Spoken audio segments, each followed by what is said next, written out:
Fight Club. A divided America celebrates its 250th birthday. James Bennett, Lexington columnist, The Economist. Donald Trump may not be the most literary of men, but he hit upon the perfect metaphor when he proclaimed that he would mark America's 250th birthday by hosting a brawl on the White House lawn. The coming year will feature plenty of parades, fireworks, and commemorative coins.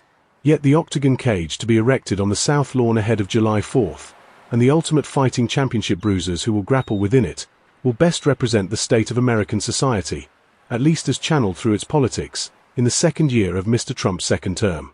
Only up to a point, though. The UFC, unlike American politics, still honors some rules of sportsmanship, forbidding abusive language and groin attacks of any kind. The year-long commemoration of the semi-quincentennial is shaping up not as mere metaphor but as a straightforward display of America's fractured state. Two rival national commissions are planning events. In 2016, Congress created the America 250 Commission. Its leadership formed of worthies drawn equally from the Democratic and Republican parties. Its honorary co-chairs are the Obamas and Bushes, and it aspires to a non-partisan representation of the American story. Representatives of the Trump administration also have roles in that commission. However, on returning to office, Mr. Trump issued an executive order establishing his own Task Force 250 to honor the history of our great nation. He is the chair, and the leadership is composed entirely of appointees in his administration. How the two commissions will coordinate remains unclear. Will Mr. Trump's task force promote the exhibition about George Washington's history of slavery, planned at his Mount Vernon estate? Will it embrace the decolonization and LGBTQ+ inclusive guides proposed by the other task force? The past has become a partisan battleground in America. To Mr. Trump, it is the left that struck first, toppling statues of Confederate generals and even Teddy Roosevelt. Part of making America great again involves overcoming what Mr. Trump and his followers see as a long-standing distortion of America's story by leftists in academia and the media. Complaining of a concerted effort over the past decade to rewrite our nation's history in order to foster a sense of national shame, Mr. Trump issued an executive order in March 2025 to audit how the American story is told at federal historical sites and within the museums of the Smithsonian Institution. His goal is to extol American greatness and extirpate divisive narratives.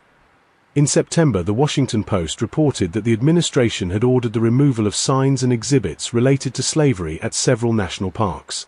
When America celebrated its bicentennial in 1976, the country was struggling through a divisive era, marked by assassinations, the revelations of the Watergate scandal and defeat in Vietnam.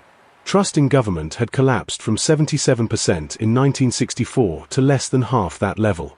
With a bipartisan commission, the government succeeded in presenting a patriotic pageant.